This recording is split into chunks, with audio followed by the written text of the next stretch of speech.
Hello, hello, hello. I'm back again, your main man, the real Bill Real. I got another short clip where we're going to see something that proves what I told you guys the other day about Larry English being in contact with Travis McMichael, showing that they were aware of Ahmaud Arbery being a gentleman that they suspected had been doing some burglaries in the neighborhood. Okay, so I'm going to roll the tape so that you can see what I'm talking about. The case that has provoked so much outrage, the shooting of Ahmaud Arbery. This morning, new text messages coming to light. This as we hear from the attorneys for the suspects. ABC's Zachary Keish has the story. New text messages are shedding light on the events leading up to the death of Ahmaud Arbery, a 25-year-old unarmed black man out for a jog when he was shot and killed in February. You see how they say that he's an unarmed black man out for a jog when he was shot and killed? Not telling you why he was shot, that he was actually in the commission of attempting to take Travis McMichael's gun. But anyway, let's go. You guys already know the truth. Let's go. Wanda Cooper and the family of Ahmaud Arbery are very frustrated that these text messages are just now surfacing. Two white men, Travis McMichael and his father Gregory, a former cop, have been charged with murder. In a text exchange shared with ABC News by the homeowner's attorney, an officer sent McMichael's number to the property owner in the Satilla Shores neighborhood and said McMichael had offered assistance if anyone else came onto the property. Okay.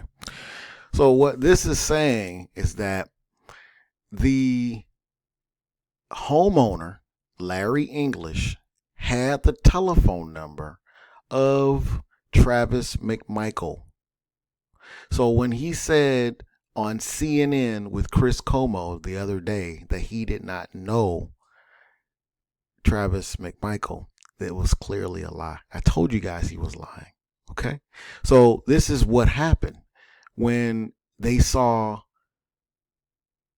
Ahmaud Arbery show up at the house. They were on alert for him because they had called the cops on him before and he had run away. All right, so I just want to set this up for you. According to his attorney, the owner, Larry English, never saw the text and never contacted McMichael. According to Larry English, he never got the text and he never contacted Travis McMichael. You're 2 hours away from your home, which is, it looks like this home had been opened up for quite a while. And as I stated before, it looks like there's a reason why this home is so open and people are they just feel the need to go in, okay? Because as in this video, I'm getting ahead of myself as I always do. In this video, you're going to see some people going into the home. But this right here, it would make perfect sense. The home is 2 homes down from Travis McMichael's house. Yeah, that's how close it is. So that's why I told you guys that whole lie about, oh, this is a close-knit family, but I don't really know Travis McMichael. It's silly. Okay, but anyway, let's get on with the video. He had not spoken with the McMichaels and did not know them at that point. He had not spoken with the McMichaels and did not know them at that point. You hear what she just said? But according to Mr. English, he doesn't know them at all. Just period. Just no, I don't know them. They're strangers. I don't know them. They're 2 houses down from the house that I own, but I don't know who they are. His lawyer tells ABC News he did have a security camera that pushed notifications to his phone when someone entered the construction site. The video shows several different people entering the property. One appears to be Arbery, though nothing was stolen. The homeowner even suggesting they think Arbery stopped into the home to get a drink of water from the working sinks. Greg McMichael's lawyer speaking out. The truth will reveal that this is not just another act of violent racism. Greg McMichael did not commit murder. We know that Gregory McMichael and his son Travis McMichael found Ahmaud running on February 23rd, decided that he was a criminal, and murdered him in the streets. No, they didn't find him. They noticed that he was in the house. They, or quite possibly some of the other neighbors, noticed that he was in the house. He had been in the house before several times. When they said something to him, he took off running, okay? Running in a way that says, hey, I know that I'm doing something wrong. Now, let me just say that there is a possibility that there is truth to going into an abandoned house to get some water from a faucet that has running water. That's possible, okay? But if you are just getting water out of the house, then all you had to say was, hey, I'm just getting water out of the house, man. No problem, man, you know. All right. So, as I stated before, guys, Mr. Arbery is deceased because he decided to attack Travis McMichael. That's the reason. It has nothing to do with race. Okay?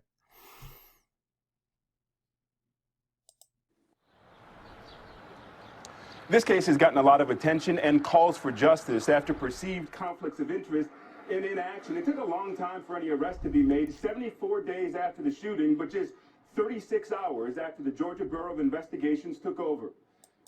Yeah, it took 36 hours after the GBI took over because the GBI was under pressure from the children of the lie who had been listening to the propaganda on CNN and the other liberal media networks stating that this was the new Trayvon Martin case and you better do something fast or these Negroes are going to start rioting and burning down things. That's the reason why they made an arrest, okay? The same reason why George Zimmerman was arrested when he should not have been arrested, because all of the evidence pointed to the fact that Trayvon Martin was on top of him, beating him up, beating his head into the concrete. And that's the reason why he got shot and was killed. Okay, so just want to show you guys why they decided to do it. All right, let's go. Eva. Zachary Keish for us, thank you. And joining us now is civil rights attorney Benjamin Crump, who was hired by Ahmaud Arbery's family. Welcome to you. Let's get right to this. Yeah, welcome to you. All right, so just to refresh your memory, this guy here is Benjamin Crump. Now, I need you to understand that Benjamin Crump is the loser from the Trayvon Martin case, where he was, saying all of these things about how Trayvon Martin's civil rights were violated and, this was a racially charged incident, and when the facts came out, it showed that Trayvon Martin was the aggressor and was battering George Zimmerman before he was shot. So I just want to show you that, that's who this guy is. He's a liar, okay? And he's also being sued right now for in that lawsuit that George Zimmerman has filed for the shoddy work that he did, switching out the witnesses for this Trayvon Martin trial. So this guy is actually a criminal. All right, the documentary about Trayvon Martin, you guys need to check it out. Okay, it clearly shows that this guy is very crooked. All right, let's go. This new evidence this morning with this text message. How does this affect the case? It's a explosive piece of evidence. It has been long speculated that the police should have arrested this murderous duo. It has been long speculated that they should have arrested this murderous duo. No, they should not have been arrested because the video on the other neighbor's phone clearly showed that Ahmaud Arbery charged Travis McMichael, hit him in the face several times, and attempted to take his gun away from him and shoot him with it. Okay. But this guy is going to call them a lynch mob, and there was this plot against him. Okay, which is liberal speak for saying, how dare you be on the lookout for somebody that looks like this guy that we have suspected that's been doing this. When the law states that to perform a citizen's arrest, you have to have knowledge or direct or indirect knowledge of what's going on. Okay, so yes, he doesn't like the fact, and a lot of the children of the lie don't like the fact that Ahmaud Arbery had been recognized as somebody that quite possibly had a gun, and two, he was somebody that was frequenting this home. All right. I still say I wonder why this home was open in the way that it was. This was a remodel, as you guys hear that the water was on. Okay. Not that the water can't be turned on to a new home, but usually that's not done until like the very end. I'm not a construction expert, but it makes me wonder, like, why was there not a garage door put down, and why was there not simply a door there so that people cannot go into the home? I think that's very odd, and I think it's going to lead to some other things that are going to come out as this trial progresses. But let's get back to what this weasel's talking about. Come on, let's go. That day. And now there are questions as to why they did not do it on day one. And it suggests that this text may have been the reason they didn't arrest him, because they knew they could be implicated as aiding and abetting in the crimes of the McMichaels. Did you hear this guy saying that the owner of the home could be implicated for aiding and abetting? Really? Come on. That's silly that he would even suggest that. He's saying that they didn't say that he received the text message because he would have been found to be helping them. How? How's he helping them? Let's go, guys. Let's go. Now, looking at some of the other evidence, have you talked to the homeowner, and where is your team focusing its investigation in your attention in your investigation?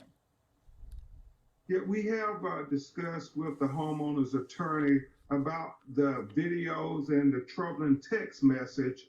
And apparently when Greg McMichael's lawyers say that this is not a violent act of racism, but that text message suggests that there was an organized mob that apparently had a premeditated plan.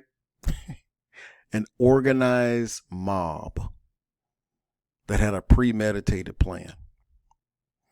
What he is basically saying is that, how dare you do anything to stop him from doing what he had been doing, which was most likely going onto this property and stealing things. Okay? He brings up a really good point, and I will say that it stands to reason that if there were anybody going into the home, that the neighbors should have come out and said something to all of them. The white couple that you see, there are even some children that came to the home. Like I said, this is very weird. There was another gentleman inside of the home at night, which did not look like Arbery, in my opinion. But the fact that Travis McMichael had seen Ahmaud Arbery, I believe a night or two nights prior to the shooting, and went to approach him and said that Ahmaud Arbery had reached into his waist as if he had a gun when he was on the 911 call, says that they were on high alert for this particular guy. So what old Weasel here, Crump, is trying to say is that, how dare you be able to determine that this guy could be a guy that had stole your gun, Travis McMichael, or that this could be the guy that stole about $1,200 worth of fishing equipment out of the house, or that this guy could be the guy that stole some tools or what have you out of this home, or copper or whatever. There, in the beginning of this story, there was a report that the owner, Larry English, had become discouraged with the remodel project because things had been stolen out of the home. which is, I guarantee you, the reason why he had a camera in the home, to be able to determine who was going into the home and what exactly were they doing inside of the home. Okay? I promise you that the camera was set up to catch Ahmaud Arbery. Okay? But let's get on with it. Let's let him fearmonger. Let's go. To confront and capture the young black man next time he jogged through the community, because we Next time he jogged through the community. All right? I told you he wasn't jogging. know there were white people in the construction that we see in the video, and nobody had a plan to confront and capture them. The only reason they did this apparently is because of the color of Ahmaud's skin. Do you hear that? So you have to be extremely naive and emotional to go along with a weasel like this, okay? With a crooked hairline like that. You have to be extremely slow to think that that's the only reason why they wanted to stop him and question him is because of his skin. Come on, dude. It's 2020. There are some people that are racist, and there are some people that know how to identify what a person looks like. And that's exactly what was going on. Let's go. As time goes on, we continue to learn about more people who were aware of different parts of this story. Based on your conversations, do you think there's still more that we need to learn? Certainly, we have demanded Ahmaud Arbery's family an investigation from the beginning of the investigation. We have demanded Ahmaud Arbery's family an investigation from the beginning. How does anybody hire this guy? How? I have a feeling that he reached out to them, that they didn't reach out to him. Let's go. And everything involved in it, because this text message was sent by a police officer. Why would the police department condone a lynch mob to try to capture a young black man? Why would the police condone a lynch mob? No, it's not a lynch mob. It's a neighborhood of concerned homeowners who are being terrorized by someone. And unfortunately, it looks like this someone could be Ahmaud Arbery.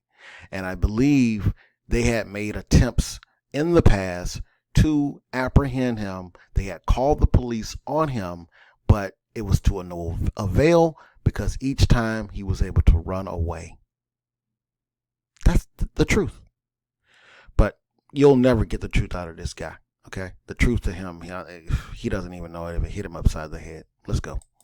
Who, from all they knew, had committed no crime whatsoever. So is the police complicit in this? We certainly know that Gregory McMichael and Travis McMichael were part of this organized mob, if not the leaders of it, to capture the young black man next time he ran through the Scintilla Shores community. And this cannot be overstated how important this text message is. And still so many questions this morning, so many people wanting answers to those questions. Benjamin Crump, thank you so much for being with us this morning. Folks, that's it. I'm not going to belabor this point here anymore. This is the gentleman that shot Ahmaud Arbery. This is his father. His father was in the back of the truck when this happened. The father was on the phone with 911 the entire time. Okay. I think that this situation would have turned out to be a successful stopping and questioning of Arbery had he not charged at this gentleman hitting him and attempting to take his gun. Okay, regardless how you may feel about these two, you may think these two are like the most racist white guys ever. I don't think, based on the facts, that they have enough to be able to convict them of murder. Okay, maybe involuntary manslaughter, but not murder. But I just wanted to drop this video just to give you my fresh take on everything. I'll be talking to you guys later. Peace.